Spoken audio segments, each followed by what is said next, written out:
take a look here at these new pictures, new video that just came into the Pix 11 newsroom. This is at the West 4th Street station in the Village. Now, on Sunday, officers... So after an armed man was injured while charging towards police, protests against the NYPD erupted throughout the city. And while protesters are demanding accountability from police because innocent bystanders were not unscathed during their response, body cam footage of this event has been released, and as you're about to see, the man who went after police was afraid of nothing.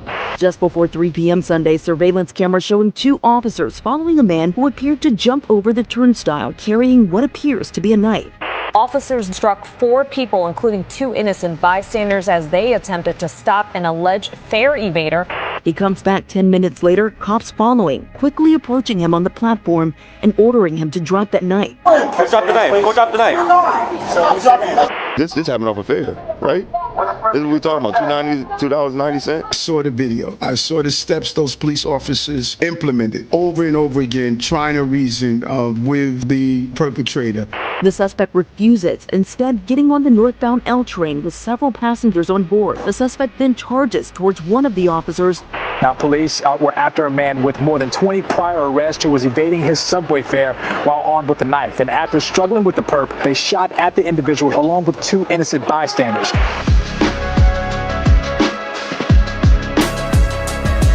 As protesters demand answers from police, unrelenting lawlessness in our subway marches on. And what nobody's talking about is that as unfortunate as this situation turned out, with so many unpredictable criminals roaming our subway system, we've been this close to a big problem for months. And critics say this story is just the latest example of how New York's soft on crime laws put the general public and our police in danger every single day. Because in New York, when someone commits robbery or assault, they won't spend any time in jail. No, instead they get arrested and released, sometimes within hours of allegedly committing a crime, which proponents say keeps the innocent out of jail and first-time offenders from facing harsh penalties. But critics say these laws also mean that those with long rap sheets and dangerous criminal histories are out here when they probably should be somewhere else, creating a very unsafe environment on our streets and in our subways where the law is broken multiple times an hour, 24 hours a day, even when there aren't protests. Yet in spite of the mayor adding 1,000 police to our subways and the governor deploying the National Guard earlier this year, protesters are now out in force taking a less than peaceful stand against what they view as unwarranted police brutality. And that brings us to the real reason why we've got these protests in the first place, because although a dangerous criminal is now off the streets until they face justice,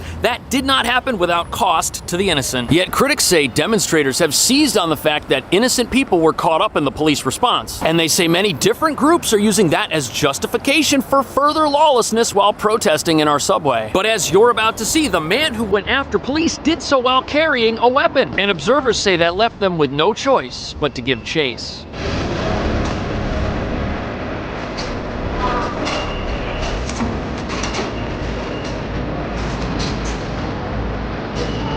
So here we are inside the West 4th Street subway station, the site of a recent demonstration against police, a demonstration which seems to have been made up of various anti-NYPD groups, including some pro-Palestine groups. But before we get into the chaos that unfolded right here just a few days ago, it's important to understand that those protests were planned before the police released their body cam footage, which the mayor says shows exactly what transpired. Just before 3 p.m. Sunday, surveillance cameras showing 2 officers following a man who appeared to jump over the turnstile going into the station. A minute later, he leaves, seen carrying what appears to be a knife. He comes back 10 minutes later, cops following, quickly approaching him on the... So before you decide whether or not the protesters are justified in calling for repercussions or if the police did the right thing by defending themselves, you've got to realize that this entire story is controversial from the beginning all the way to the ending. First, you have a man who jumped over a subway terminal directly in front of 2 police officers, which was done so that they could avoid paying the fare. But studies show that when people are caught evading the fare, sometimes they've got warrants for much more serious past offenses. And one thing unknown to officers at the time they tried to make an arrest was that the man who had jumped the subway right in front of them was somebody with 20 prior arrests, meaning that it was not their first time committing crime. And before we get into what happens next, realize that this is the critical moment of this story because police have a decision. Do they pursue the person who just entered the subway illegally or not? Now, the protesters, as you'll soon see, are upset that the police did not let this man go. But with such high crime taking place in our subway system, observers say that letting him go after blatantly breaking the law in front of the police may have emboldened this gentleman, and he could have gone on to enter the system and commit much worse offenses later on. And this particular offender was on camera entering the subway system illegally while carrying a weapon. The police couldn't let him go. Had they let him go and had someone gotten hurt inside the subway afterwards, and this was all caught on camera, there would have been protests calling for the firing of those officers, essentially putting them in a no-win situation. Had they not pursued this person, someone could have gotten hurt, and by pursuing him, the possibility of an escalating situation remained open. And with many studies showing that fare evaders tend to have active warrants, what were the police supposed to think? They had to make a decision, they had to make it quickly, and they had to make it without knowing that the individual they were after had 20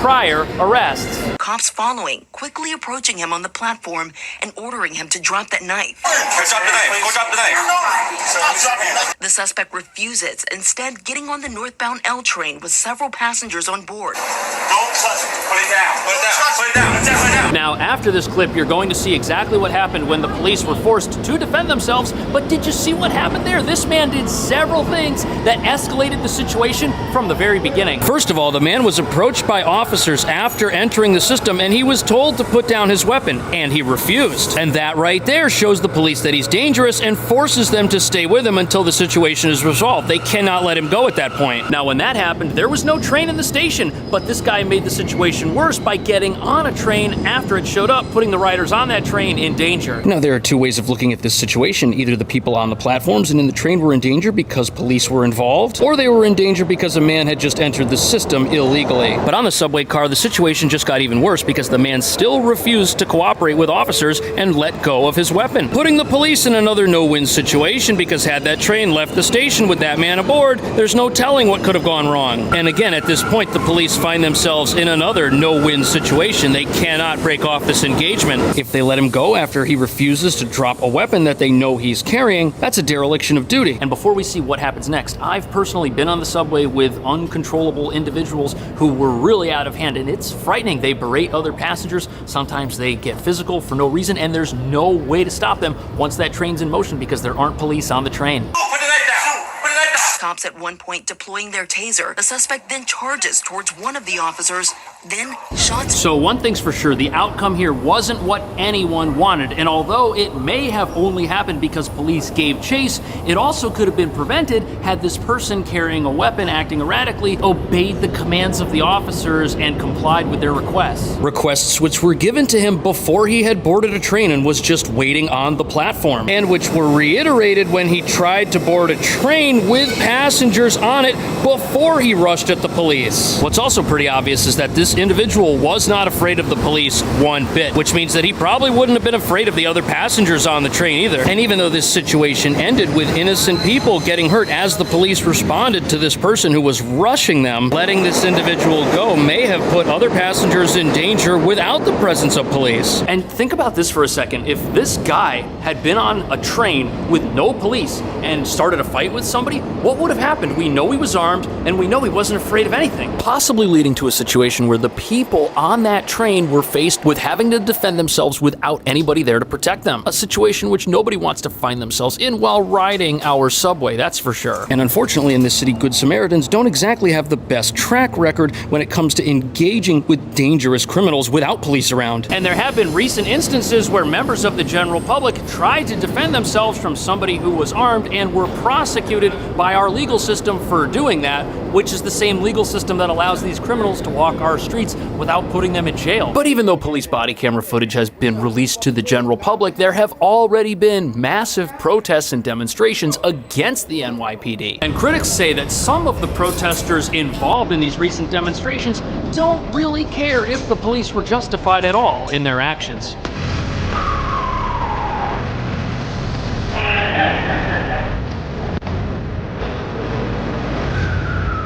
So this here is one of the stations where there was recently a large protest. And even though you'll see signs around the station calling for peace, the actions of the people who were protesting here were not exactly peaceful. They were breaking the law to get their message out. Not that that message wasn't legitimate, because whenever the police deal with something in a way that requires force, there should be transparency. But many people are wondering what the true motives of some of these individuals actually are. Crowds of demonstrators marching and jumping the turnstiles at a city subway station in protest. Take a look here at these new pictures, new video that just came into the Pix 11 newsroom. This is at the West 4th Street station. So what you had here was a massive protest up here at street level that actually started a few blocks away in Washington Square, and those folks made their way into this exact subway entrance and were jumping over the turnstiles in front of police almost as if it was their intention to taunt them. Protesters entered the system and were hurling obscenities at officers, and this was an extremely aggressive demonstration to say the least. But this particular protest was organized just steps away from one of New York's local colleges, NYU, which was home to its fair share of protests last spring and is still sporting police barricades and crowd control barriers all over campus. Now, that doesn't mean that people don't have a right to protest something that they feel is wrong. However, it does reveal that a lot of the people that are at these protests may be folks who protest every event that goes wrong in New York City and may not actually be vested at all in the outcome of this particular situation, other than that the police did something that they find objectionable. Things got very heated inside the area where that went down in Brooklyn at the Sutter Avenue L-Line train station, but also the demonstrators demanding free transportation, insisting police wouldn't need to be involved in enforcement activity underground if there were no cost to ride the subways. The NYPD continues. So some of those protesting this recent event, they're also using it as an opportunity to protest the idea of paid for public transit in general, because there's this argument that had this person been allowed to just evade the fare and get on the train, just $2.90, nothing would have gone wrong. But the idea of free mass transit has been protested and demonstrated for in the past, and it's never really caught traction because our system is very old, it's very expensive to maintain, and it's falling apart as we speak, with fare evasion being a big money loser for the MTA, who runs the subway. In fact, they lose over $500 million a year to fare evasion every single year. But the other problem is no one seems to be protesting against the senseless acts that occur in the subway all the time. You've got incidents of people getting into fights, you've got robberies, you've got assaults, you've got everything going on down here, and no one's protesting that. And with so many riders being in danger, that is the entire reason we've now got National Guard and police at this station right here and many other stations throughout the entire city, revealing that the subway has a violence problem, and that's what this is about. And if the law-abiding are too afraid to ride the trains and pay for them, the whole system is going to collapse, and we won't have any public transportation here. And when you combine the fact that fare evasion just gets worse every single year, no matter what, it makes all the more sense to crack down on that practice, which is what led to the unfortunate events of this story, because if that doesn't happen, people aren't gonna want to use the train at all, and no one's gonna end up paying for it. But the police are between a rock and a hard place, because as they crack down on fare evasion, calls for accountability and protests against their actions only rise, even though they did everything they could to de-escalate this situation before it got out of hand. Because according to the mayor, the actions of one individual are what led to the events that transpired. He's defending the officers. This happened off a fare, right? This is what we're talking about, $2.90. I saw the video.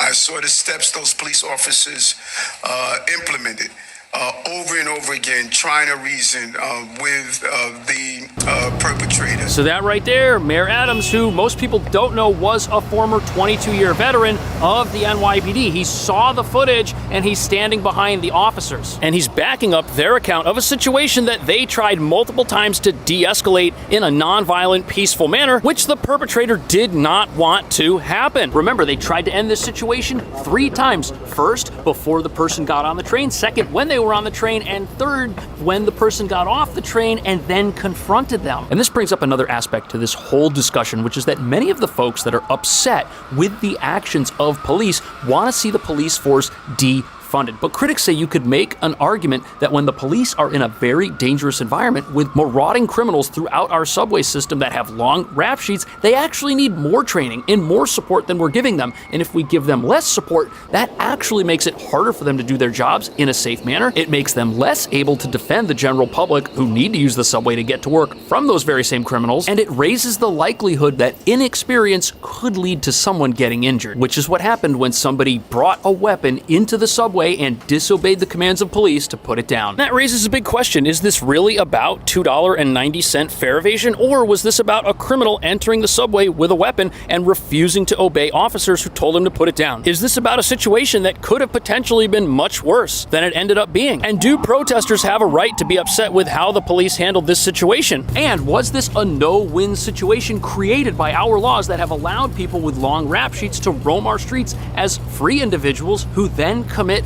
more crime?